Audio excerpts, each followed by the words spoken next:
And for the last time, we shall now say spoilers. What's up, guys? I'm Pencil here to do a quick breakdown and spoiler discussion for chapter 271 of Jujutsu Kaisen, the final chapter of Jujutsu Kaisen, which is known as, I don't know. Because I don't actually have the spoilers. Or at least not in like an image form. I saw like 2 pages. I'm going to talk about those 2 pages. That's why it's going to be a super quick review. But this chapter, from what I heard of it, and what I know of it, and what was announced, and all the stuff like that, it's a chapter. It concluded the manga, and that's about it. But let's not waste any more time, and let's actually hop right into it. Editing me. Are you ready? 3, 2, 1, go. What's up, guys? That guy with a pencil here. Fun fact, I do into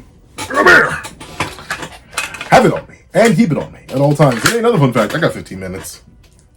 So let me set this bad boy for 15 minutes. So as you can see, I have the old chapters up, and I do just want to talk about those, but not here, and another time. But the main thing about this chapter is twofold. One, no one else came back. At least as far as I read, no one else came back. That's a good thing. That's a good thing. I know a lot of people, and I mean a lot of people, and I mean a lot of Hakuna Matata people were really hoping for a certain blue-eyed warrior, a blue-eyed king to return. He didn't, and that's good. If he had come back, I would have hurled every projectile. I would have flooded the planet. The whole planet would have been flooded with my sheer everywhere. It would have been nasty, disgusting. Everyone would have drowned and be wondering, Pencilman, do you really have that much inside you? Pause. Because that's a little bit off. But yeah, it would have been absolute projectile. So I'm happy he didn't come back, for one. And ultimately, thematically, I think it works that he didn't come back. And I'm happy that Sukuna at least got 1 relevant dub on the board. 2, I know, Choso fans, I know, I don't care about Choso. I'll be honest, I don't care. He got he squeezed a little bit of emotion out of me. Like 2 drops, but like that's it. He got a little bit of emotion out of me. 1 major dub. Sukuna, happy. Speaking of Sukuna, that man is just here. And I don't know why. I don't know why. And it hurts me, and it tickles my toes. Ultimately, the main issue I have with this chapter is that despite it being the future, despite us being done, despite us moving forward, despite us hitting a jig, despite us milli rocking, despite us doing anything and everything in our power to do certain things as we would want to do them, as you know, Sukuna and the cycle of curses and everything still goes on. And notably, it's not wrong. That's the big thing. And once again, this will all change when I actually have the chapter in front of me for more than 2 pages. But you know what the final page of Jujutsu Kaisen is? It's Sukuna's finger. The one finger that remained in a box, sitting there, mocking us. Now, you're looking at a gargantuan Sukuna slobber. I own his statue. You're looking at a gargantuan Gojo Glazer. I own his statue. So, like, take all that I say with a gargantuan grain of salt. But, big, bodacious, booty, butt cheeks.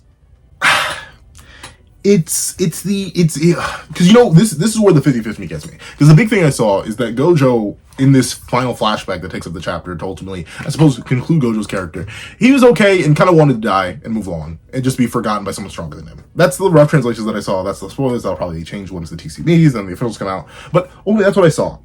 And ultimately, I'm happy Gojo's happy, right? Because he got by someone stronger than him. He won't be forgotten by him, but ultimately, he's done. Sukuna is what we begin the series with, and Sukuna is what we end the series with. So it's a perfect bookend. The idea that our characters would even bother to try and change the system, where the only characters interested in changing the system died, like for Kenjaku, he died in the 240s, so that would have been about 30 chapters ago, and Yuki died back in 206, or I believe 207, so that's like 70 chapters ago. So the idea of them liberating themselves from the system of cursed energy was never in the cards. So like that, it's not, I can't even say it doesn't bother me though. It just feels like that, this chapter has me so mixed that I haven't even properly seen most of it yet. The main thing that gets me is that JJK is ultimately a story about progress, a story about change, a story about freedom, a story about liberation, and a story about characters going through a journey to reach their own types of freedom and liberation. For Yuta Kotsu all the way back in JJK 0, it was finding friends and freeing himself of the curse of Rika that he placed upon himself. For Maki Zenin, it was freeing herself from the labels and ties and the burden that was his Zenin clan. For Yuji Todori, it was freeing himself from the burden of being a cog and the burden of being a tool in a system that wanted to only view him as a tool. For Maki Fushiguro, it was freeing himself from the bonds of ultimately the King of Curses towards the back half of the narrative, but also the bonds and ties of the Zenin clan by proxy, and also even the bonds and ties of characters that he deeply cared for, such as Yuki Tsukumo, such as Samuki. For Nobara, it was freedom from her small town life and her really like that whole entire environment and the sadness and memories associated with that. For Nanami Kento, it was his own freedom of the system that encaged him to another system that encaged him ultimately in the Jujutsu system, but it was once again the chains that he chose versus the chains that were forced upon him. For Roman Sukune, ultimately his whole character is about freedom and the freedom to express, do whatever you want, and live in every single way, shape, and form. And for characters like Satoru Gojo, it's free of being the burden of being the strongest. For Sukuna Geto, free of the burden of humanity. One of the biggest things in JJK is the story of freedom. It is one of the most flatlining themes, alongside death and alongside, I'd say, realistically, self-fulfillment, and a couple other things they're going to talk about more in depth in their own videos. But the reason I'm feeling so iffy, the reason my toes are curled but not fully curling, the reason I'm a little bit nettled, it's just because it's like, they're not free. They're free, but the cycle of curses is still continuing. And no one cares.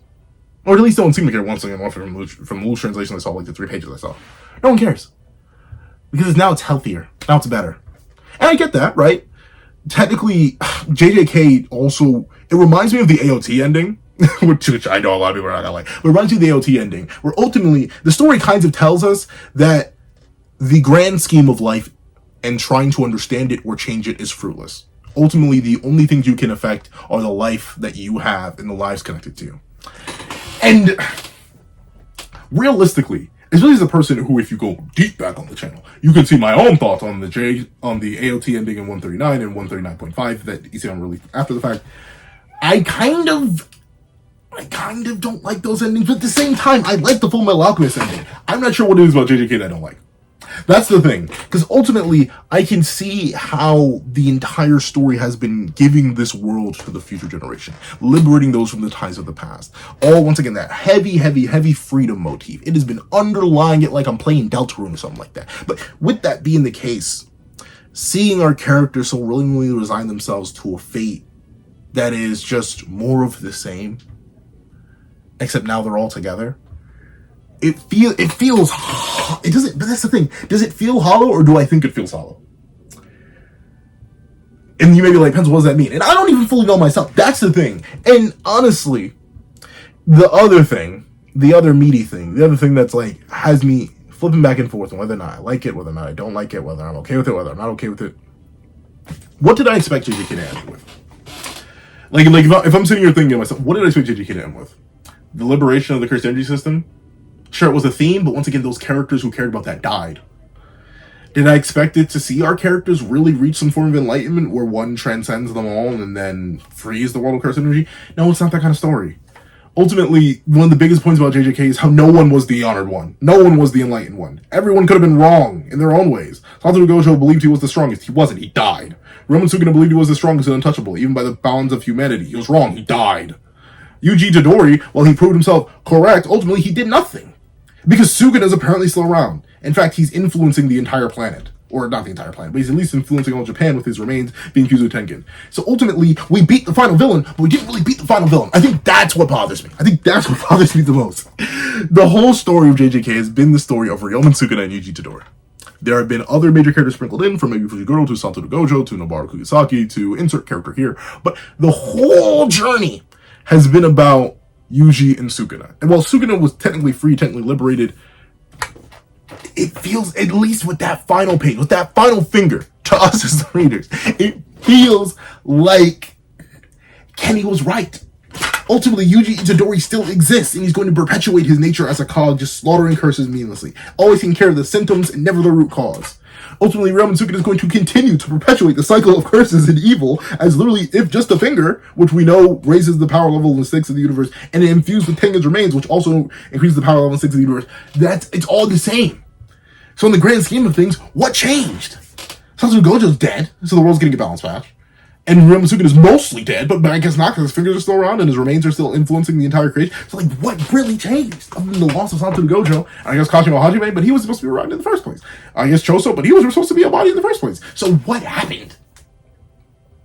I think our characters are free. That's the thing. I think half my brain, it's fighting so hard. It is screaming, it is battling, it is fist fighting with the idea that nothing happened. Nothing at all happened. We're in the exact same spot as we were in the beginning. But I gotta think about it. While we are that on a macro scale, it's the micro scale that matters. While nothing happened on the micro scale, or on the macro scale, on the micro scale it matters. Yuji Itadori is now forever happier than he ever was before. Maybe Fushiguro is back in his own body, and while he lost Samuki, he's been able to move on from that. And Baru Kugisaki, while she lost Senai, she's free from any sort of the previous ties and the burdens of Jujutsu Society, so she's free and happy before. Takaba is happy. He got to find a partner that will perfectly suit his visions. We have Higuruma ultimately paying back his penance in a way that he could do, in a way that only he could do. Bernard is happy. Maki's happy. Yuda's happy. Everyone's happy. Everyone's happy, and that's good. Then why do I feel so unfulfilled? That's the debate that I've been having. That's really the debate that I've been having. Despite everyone being happy and together, and this is wonderful and beautiful. And look at my toes; they aren't really curling. It feels hollow, and I can't fully identify what. Once again, maybe once I have the chapter probably in front of me, I'll be able to be like, okay, here's exactly why it feels hollow. And it bothers me so much because obviously, as a yapper, I like to believe that I can articulate to why I don't like something, especially in a yap fest. But with this, it feels empty because nothing on a macro sense changed. And in the micro sense, while the characters are free, it doesn't feel fulfilling due to the other bits of the micro parts of the story that were left behind, abandoned, or entirely ignored. Personally, I don't think we need a Heian-era flashback, but it would have been nice. Hakurei vs. Urume was not a necessary battle. Obviously, it ended the way it did in 268 because it was super unnecessary, but I would have loved to see it. Sukuna didn't deserve any more. He was their big bad final antagonist, but at the same time, because of that, he did deserve more in his conclusion. Now, every single opening, every single thing that's done, this ending doesn't feel like an ending. And at the same time, it doesn't feel like a new beginning. It feels like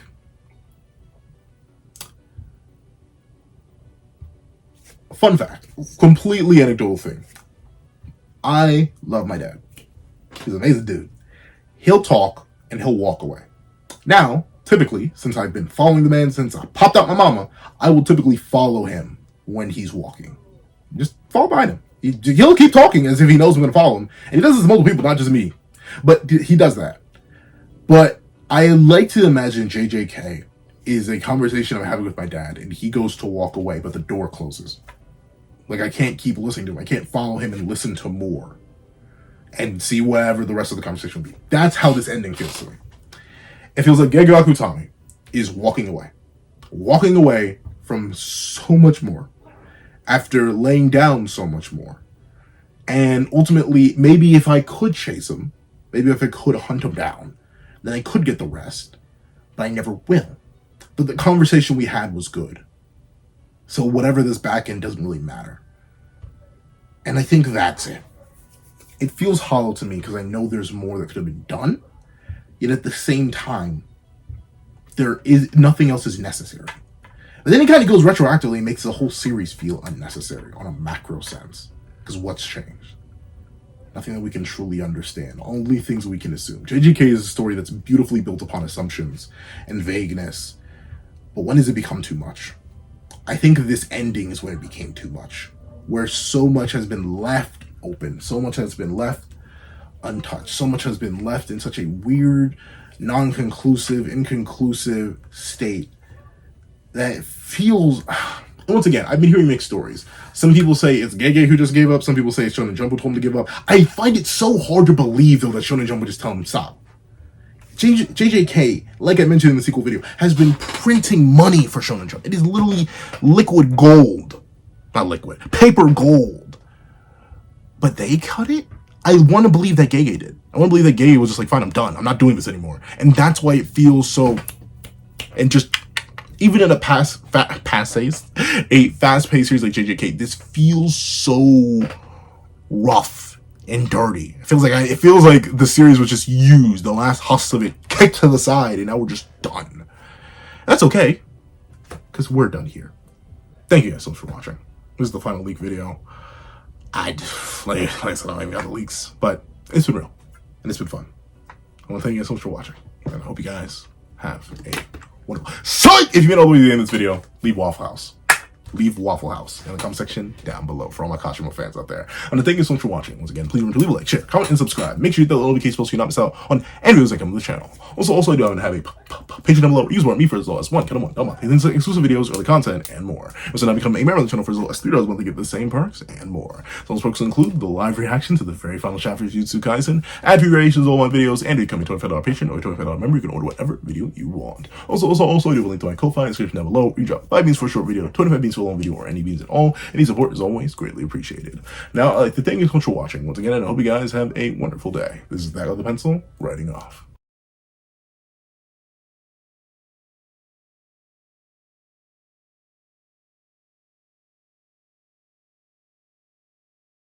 I'd like to give a thank you to our $3 members: Sarah, Greyhound, Eternal Flame, NMA, Real Rare, Red Wolf 4765, Paris Arnold, Astro, Brandon Payne, and G Prosper. And I'd like to give a thank you to our $5 patrons: Sean, Midnight Lord 21, Kevin, Encarnacion, Josh Brown, Igneal Lind, and A+A. And I'd like to give a big thank you to our $7 members: Autumn Mornings Lazo, Fine, Zombie Hunter, and Austin Wimberly. Then I'd like to give a thank you to our $10 members: Robbie Uchiha, Jay Warrior, and AZ Void.